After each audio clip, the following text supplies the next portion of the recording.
Good day, poker peeps. Sky with Smart Poker Study.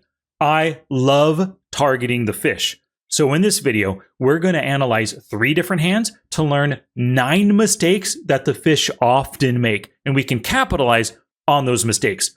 Plus, we're going to learn 8 important lessons from these hands that we can use to earn more money or possibly even save some money against those fishy players. Let's roll. Gambate! So the first and probably most important reason to target the fish is that they make too many mistakes and give just way too much value. So I have an example hand here where I hold pocket 10s and I'm up against a fishy under the gun player. Let's take a look at the hand. So the fish in the hand limps under the gun with 7-6 offsuit. The cutoff and MP fold. I'm on the button with pocket 10s and I ISO raise to 5 big blinds, and the fish is the only caller. The flop comes down 10, 9, 5, 11.4 big blinds in the pot. I flop top set with pocket 10s on the 10, 9, 5 rainbow, and he hits a gut shot. Now he checks and then calls a little over half pot bet, overpaying for his gut shot draw on the flop. The turn comes a queen, making the board queen 10, 9, 5. He still has a gut shot. He checks. I bet 2/3 pot. He calls, overpaying for his draw once again. Finally, on the river, 51.4 big blind pot. The river comes a 6 of clubs, putting 3 clubs out there, but gives him 4th pocket pair. Once again, I have flopped top set of pocket 10s. The board is queen 10, 9, 6, 5. He's got the 6, 7. He checks. We bet only 14, trying to squeak out value out of this fish, and he folds. What a shame right there. But if we look at this pot, 51.4 big blinds, he lost about 25 big blinds by limp calling under the gun with 7-6 offsuit.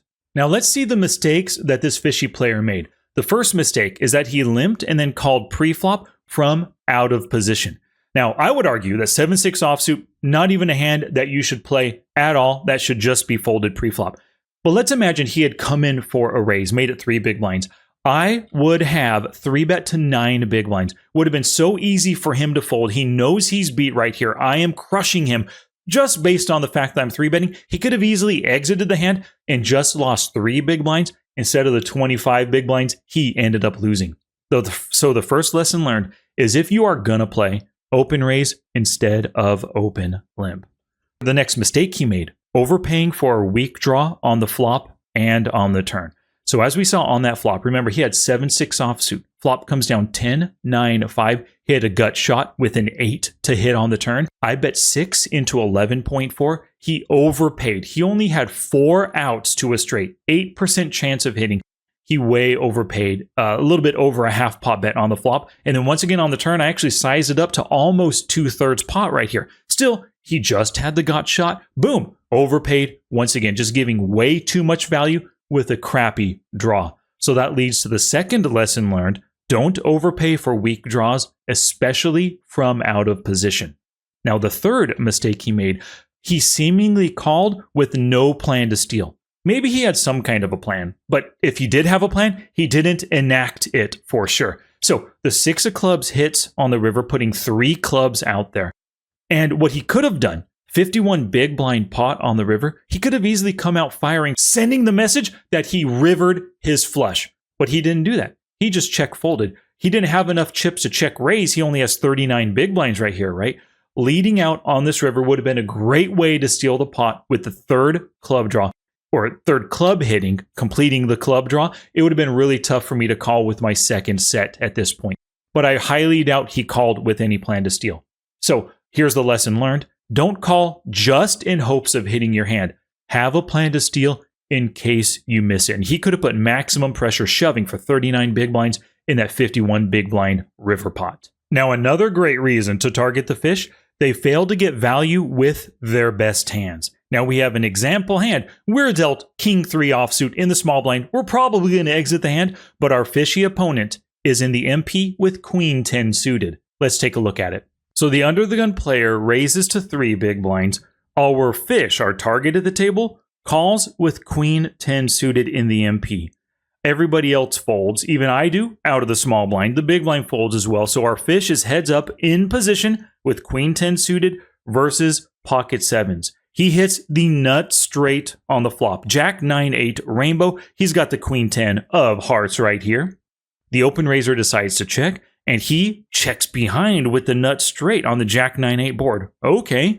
The turn comes a deuce of diamonds, putting 2 diamonds out there. Jack 9-8 deuce, and he's got the queen 10 still, the nut straight at this time. His opponent checks, and what does he do? Oh, he checks behind again.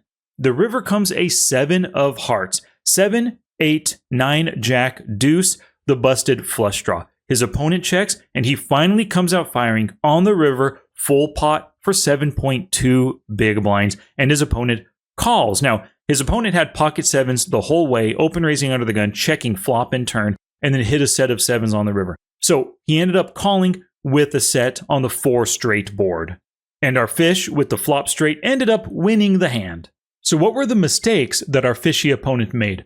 First off, he checked back on the flop after hitting the nuts. When you're in the micro stakes like this and you flop the nuts, you have to bet for value. Your opponents expect you to bluff. Now at this point, my history on the hand, I only have one, or my history at the table, I only have one hand on each opponent, so I don't have much history. But still, when you flop the nuts, 7.4 big blind in the pot, bet 1, bet 2 big blinds. Try to squeak out some value right now. At a minimum, 1 or 2 against your opponents. I would actually argue for a very simple half pot bet. He was the pre-flop open raiser, of course. He could have ace king, ace queen, pocket 7s, pocket 10s right now. Things that aren't super happy on this board, but they're willing to check call a bet. So that leads to the first lesson learned. Get value while the getting's good. Suited gappers flop straights about 1% of the time. He's got that queen 10 suited gapper, right? You must bet to earn money in the micro stakes. Do not miss out on value with those rare opportunities when you flop a monster hand. Now, the second mistake, checking back again on the turn when the board gets wetter. Let's see what happens here. The deuce of diamonds hits on the turn, making the board Jack 9-8 deuce with 2 diamonds. By checking back on the turn, he's now allowing his opponent. Let's imagine he open raised pre-flop with like king 10 of diamonds. He's got a gut shot draw, or I should say an open and a straight draw, plus a flush draw. With his queen 10, he's allowing any 2 diamonds, any kind of better straight draw to get there on the river absolutely for free. What a huge mistake checking back. So the lesson learned from this one, when the board gets wetter, if you believe they can call with all of their draws, charge them properly. At a minimum, a half pot bet, 3.7 into the 7.4 is absolutely necessary. The third mistake right here, a full pot-sized river bet. The 7 of hearts hits. He has the nut straight, 7, 8, 9, Jack, deuce. He's got the queen 10. But he made a full pot river bet, limiting the hands that can call and give him value. He's lucky that his opponent right now rivered a set of 7s to make that call. But anything else, just a 9, just an 8, an ace high hand, pocket 4s, nothing is going to call on this board versus that full pot-sized bet. So the lesson learned, large bets earn folds, and that's a good thing when you want to steal. But they also minimize value made. Bet on the flop and the turn to build that pot, and then earn more with your river bets and your best hands. Let's look back through at the potential math of this hand. The pot on the flop is 7.4. If he had bet 2 big blinds and his opponents called, that pot on the turn would have been 11.4 big blinds. Let's imagine he would have bet 2 big blinds once again. And if his opponent called, the pot on the river would be 15.4 big blinds. All he had to do was make a half pot bet. 15.4, let's just say 7.5 big blinds. He could have earned so much more on this river had he bet the flop and the turn. Now, this final hand example is going to demonstrate 2 reasons why we target the fish. In this one, our fish is the 30 big blind pocket kings in the cutoff player. Now, the first reason here, they fail to charge us properly to hit our draws. The second reason, they let players see the flop cheaply to crack big hands. Let's get to this pocket kings hand. In this hand, the under the gun player open limps into the pot. We got a fold, and our fishy villain with only a 30 big blind stack over limps with pocket kings. The button folds, I fold out of the small blind, and the big blind player with 5-9 offsuit just decides to check. So our fishy opponent is 3-way to the flop in a limped pot with pocket kings. Now the flop comes 6 of hearts, 5 of hearts, 6 of diamonds. They both check to the fish. And what does the fish do? 3.4 pot on the flop. He bets 1 big blind. They both end up calling right there. Okay, the turn comes a jack, making the board 6, 5, 6, jack, 2 hearts, 2 diamonds. They both check to him again. And once again, he bets 1 big blind into the 6.4 big blind pot. The small blind folds, but the under the gun original limper decides to call right here. The pot on the river is 8.4 big blinds. A third heart comes off, the deuce of hearts, making the final board 6, 5, 6, jack, deuce with 3 hearts. Now, the under the gun limper decides to check, and our fishy player with pocket kings on that board decides to bet full pot 8.4 big blinds, and his opponent ends up folding. Now, our hero fish ended up winning only 5 big blinds with pocket kings in a limped pot after betting flop, turn, river, just 1 big blind each street. Now that we've seen the hand, let's take a look at his mistakes. First off here, limping behind with the second strongest hand pre-flop. He's got pocket kings. Could you ever imagine limping behind with pocket kings? Now, maybe if he knows that his remaining players still to act are very loose aggressive, will come in raising with a wide range, I can possibly justify limping behind with pocket kings. But when you're in the micro stakes like this, you have the second best hand. You have to come in for an ISO raise. Like we said once before, get value while the getting's good. So the first lesson learned, besides get value while the getting's good, make the most out of pocket aces and kings, because truly these two hands, they happen less than 1% of the time. So come in for a raise. Do not let players see the flop cheaply to potentially crack your hand, because think about this. He's got pocket kings. The two players that came in were a 5-9 offsuit in the big blind, and to the under the gun limper with ace 5 offsuit. Any ace on the board cracks your pocket kings. You're not doing yourself any favors by limping behind. The next mistake he made, tiny flop and turn bets, minimizing value and giving a great drawing price. So remember, 6, 5, 6 with 2 hearts out there, he only bet 1 big blind. Now, I understand it's 1/3 pot because it's a limped pot. I can justify that kind of right there.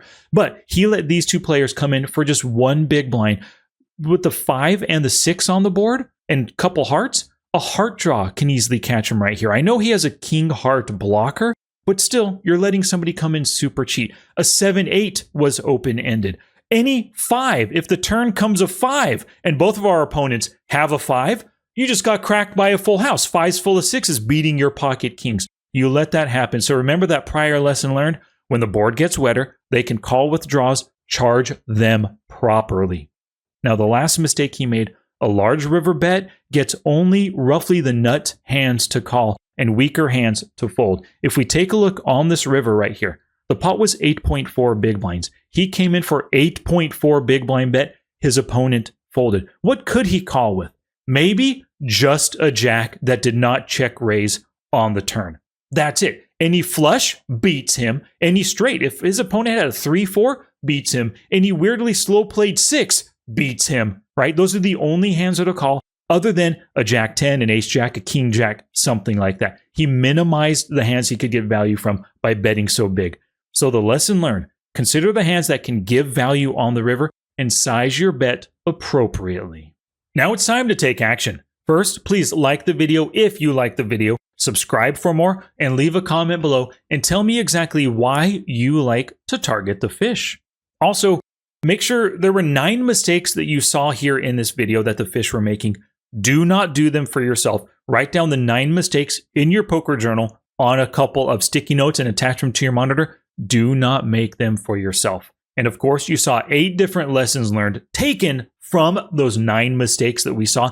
Apply those lessons learned, use them in the game to exploit the fish as often as possible. Thank you so much for watching. I'll see you in the next one.